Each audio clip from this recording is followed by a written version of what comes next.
In today's video we're going to look at using a DJI Osmo Pocket and a slider to create some awesome 3-axis slider shots. But before we get into that, on this channel I make videos about film and digital landscape photography and the occasional tips and tricks and gear videos. So if that's the sort of thing you're interested in, hit that subscribe button and don't forget to hit the notification bell, that way you'll get notified every time I upload a new video. So I did some experiments and got some pretty decent results, I have to say. So what I'll do now, I'll go through the setup with you and we'll have a go at creating some 3-axis slider shots.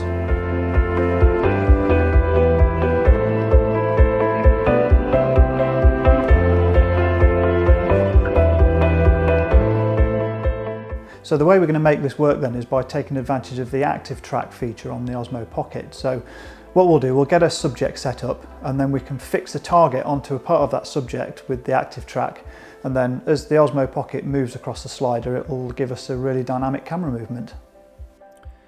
So the subject for this shot is going to be my large format camera, and I've got it set up here as you can see in front of a sideboard, but what it needs is a bit of extra light on it. So I've set up some LED lights to give some direct light at the side and the front to give the subject better definition.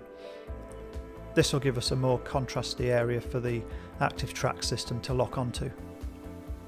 It also helps with the exposure because I don't really want to push the ISO on this Osmo Pocket too high if I can help it. So I've got the slider set up here and my shot is going to go from left to right and then rise up. So what I need to do is just move the Syrp Genie to the end of the shot. So I'll just move that on.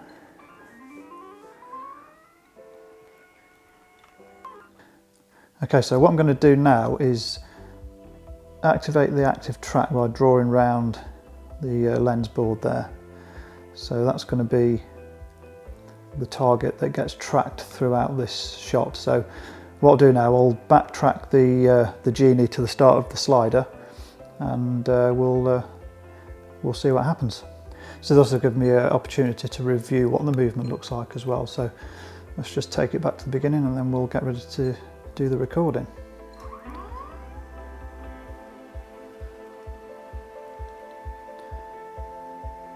So that's looking pretty good to me.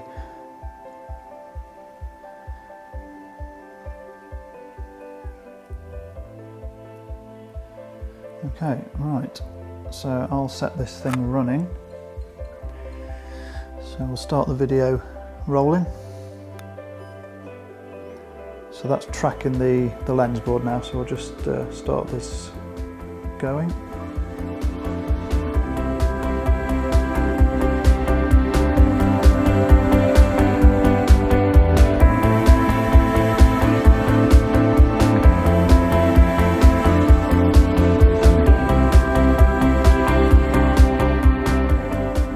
We've got an ease in and ease out on this movement, so as well as that the gimbal really smooths the end of the shot as well, so it looks really good.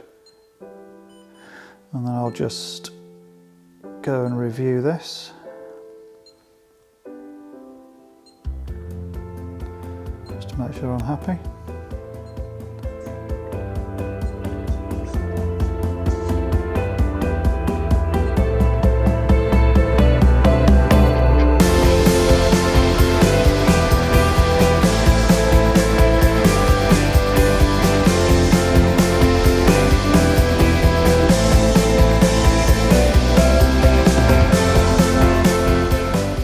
Now to see how this would work with the manual slider, I mounted the camera directly to the carriage and pushed it slowly along the rails, trying to keep the movement as smooth as possible.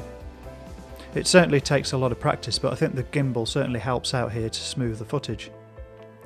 Ideally I'd want to be using a slow motion mode for this, but unfortunately the active track on the Osmo Pocket doesn't work in the slow motion mode, so just have to do everything at normal speed and try and keep the movement as smooth as you can. Even so, I'm really impressed with the results you can get using this technique.